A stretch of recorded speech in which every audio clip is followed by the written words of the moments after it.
kasih atas kesempatan yang diberikan oleh Bapak. Langsung saja saya masuk dari sumber ajaran Islam.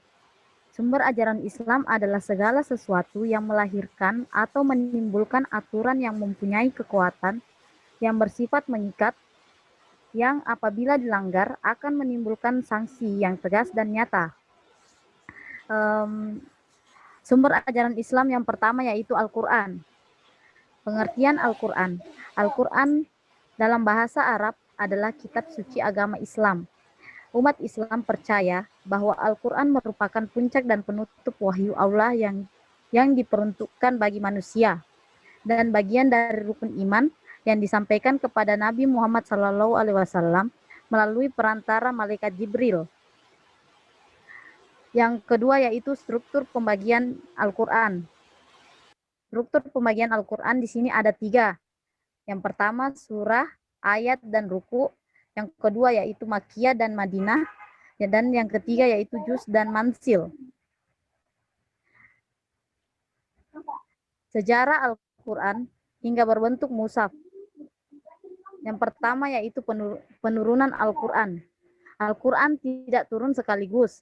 Ayat-ayat Al-Quran turun secara berangsur-angsur selama 22 tahun, 2 bulan, dan 22 hari. Para ulama membagi masa turunnya ini menjadi 2 periode, yaitu periode Mekah dan periode Madinah.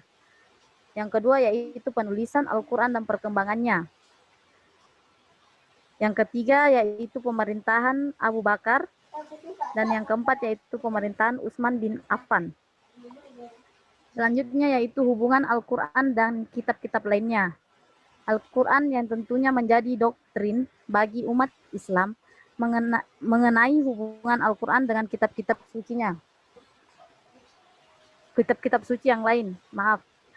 Yang pertama yaitu bahwa Al-Quran menuntut kepercayaan umat Islam terhadap eksistensi kitab-kitab tersebut. Yang kedua yaitu bahwa Al-Quran diposisikan sebagai pembenar. Yang ketiga yaitu bahwa Al-Quran menjadi referensi untuk menghilangkan perselisihan pendapat antara umat-umat Rasul yang berbeda. Yang keempat yaitu bahwa Al-Quran meluruskan sejarah. Selanjutnya akan disampaikan oleh Saudari Widya Citra Dewi. Baik, terima kasih. Saya akan melanjutkan materi dari makalah kami yang hadis. Di sini hadis terbagi menjadi 3, yaitu pengertian hadis, struktur hadis, dan klarifikasi hadis. Baik, saya akan memaparkan yang pertama itu pengertian hadis. Hadis adalah perkataan atau sabda, perbuatan, ketetapan, dan persetujuan dari Nabi Muhammad yang dijadikan landasan syariat Islam. Hadis dijadikan sumber hukum Islam selain Al-Quran. Dalam hal ini, kedudukan hadis merupakan sumber hukum kedua setelah Al-Quran. Hadis secara harfiah berarti berbicara, perkataan, atau percakapan. Dalam terminologi Islam, istilah hadis berarti melaporkan, mencatat sebuah pernyataan dan tingkah laku dari Nabi Muhammad. Yang kedua itu struktur hadis. Struktur hadis di sini terbagi menjadi 3, yaitu sanad.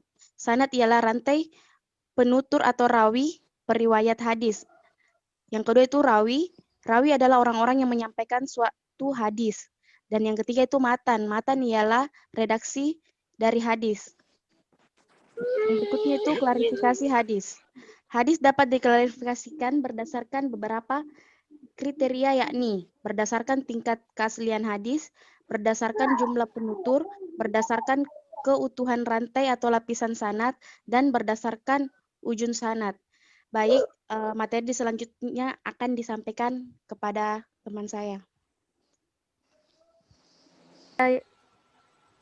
Yang ketiga, ijtihad. Ijtihad terbagi menjadi 3. Yang pertama yaitu pengertian ijtihad. Menurut bahasa Arab, sebuah usaha yang sungguh-sungguh yang sebenarnya bisa dilaksanakan oleh siapa saja yang sudah berusaha mencari ilmu untuk memutuskan suatu perkara yang tidak dibahas dalam Al-Quran maupun hadis. Jenis-jenis ijtihad ada 7, yaitu yang pertama ijma, yang kedua kias, yang ketiga istisan, yang keempat yaitu maslahah mursalah, yang kelima yaitu sudus dariyah, yang keenam yaitu istihab, yang ketujuh yaitu urf. Selanjutnya yaitu tingkatan istihad. Tingkatan istihad terbagi menjadi 5. Yang pertama istihad yang kedua yaitu ketiga yaitu istihad takrij, yang keempat yaitu istihad at-tahrij, yang kelima yaitu al istihad al-futiyah.